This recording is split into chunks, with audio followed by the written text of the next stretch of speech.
I knew that Alabama needed to change, and I just wanted to be a part of that change movement.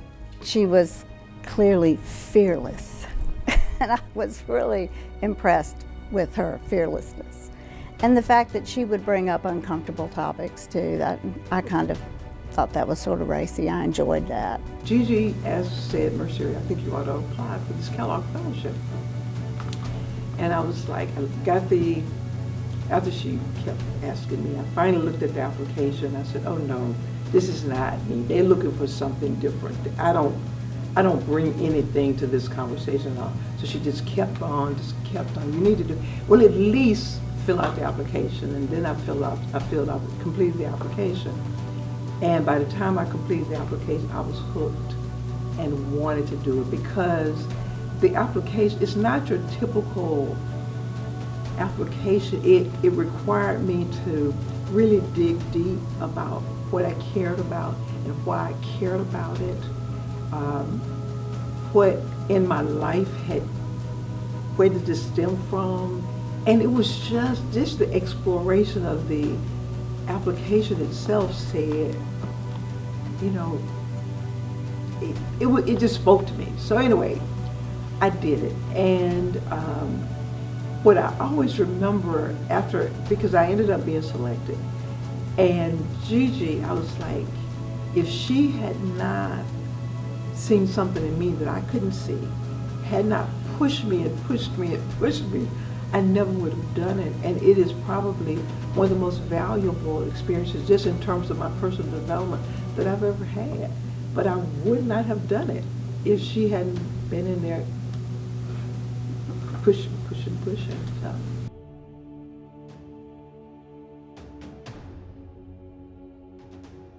So I had a roommate who was Chicana, so then I had to be more, I learned more about the struggles of that community, the Latino community. There were people, Native Hawaiians, Native Americans, all those were part of my law school class. And they were activists, they came from activist backgrounds just like I did. And so I was like, wow, it's not just a black-white struggle. It's a struggle that's much more complex. And I brought that perspective back to Mobile with me. So when I started my advocacy, I couldn't just do black-white racial kind of advocacy. It was much broader. And that was difficult for people to understand. And so the one thing I learned when I got back is that I was going to have to slow down, that I was going to have to take people where they were. And just kind of by my work and what I did, bring them along to where I thought we ought to be going. But if I had come back impatient as I can be, I never would have been able to accomplish anything, because it was still black, white, and the world is so much more complex than that.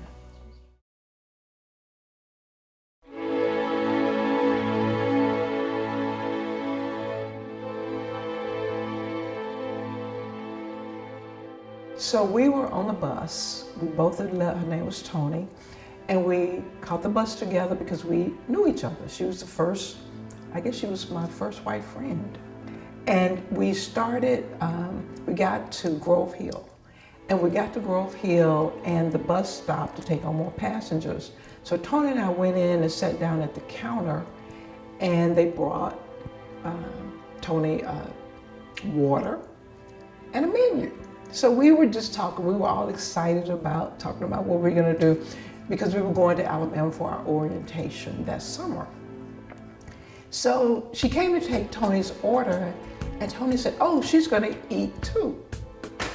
And the waitress said, we don't serve colored people. And it was almost like in one motion, Tony and I both stood up and walked out and got back on the bus. And from Grove Hill to Tuscaloosa, I don't think we said 10 words, because I think both of us were in shock. I think she was just as shocked as I was. So that was the first really in-your-face experience I think I'd ever had, where I'd been refused service or anything like that. And then after I got to university, there were just lots of things that were happening like that. So I think it just solidified and reinforced my commitment to social justice.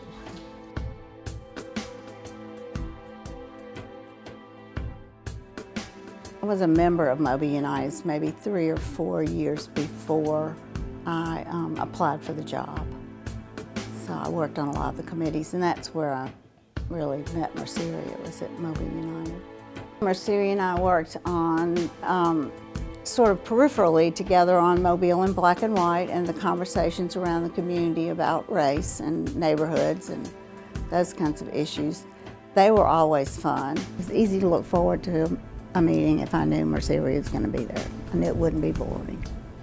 Or long, because she wouldn't tolerate a long meeting either. Sometimes we could be in a meeting and I would present an idea and it would just kind of go under the radar.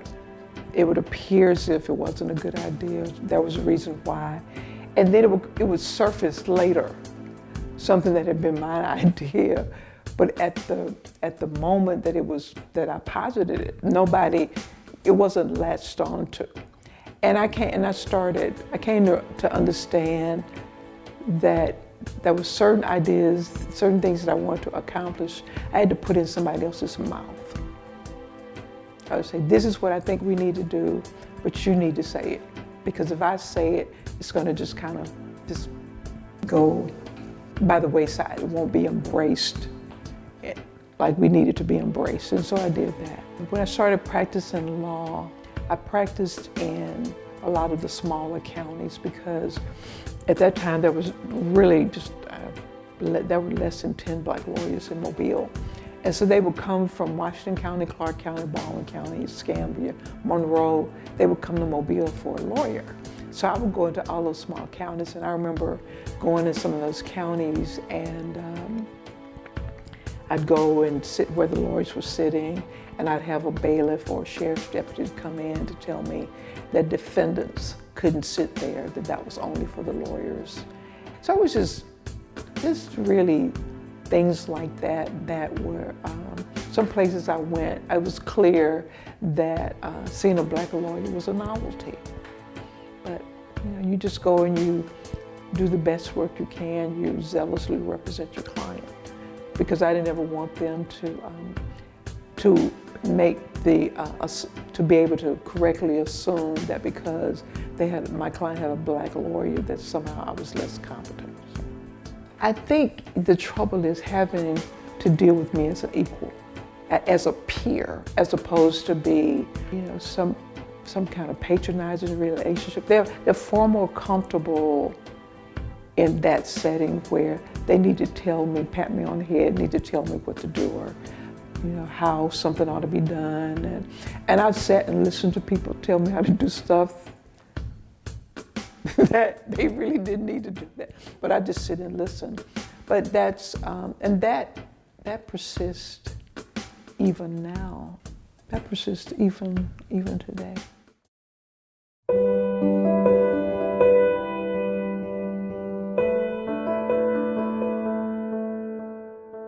She does exactly what she says she's going to do, and she owns it when she doesn't do it, like when she forgets or something.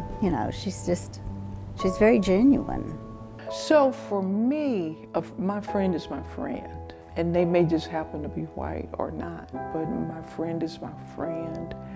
And when I hear that, then I wonder why do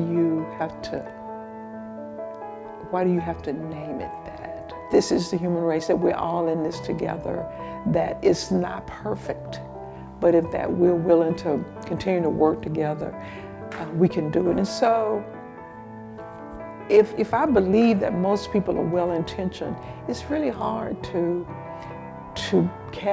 paint them with a broad stroke. And that's what I believe. I give people the benefit of the doubt until they show me otherwise. But I think we'll know we're there when you don't identify people that way, when it's just my friend, whoever it is.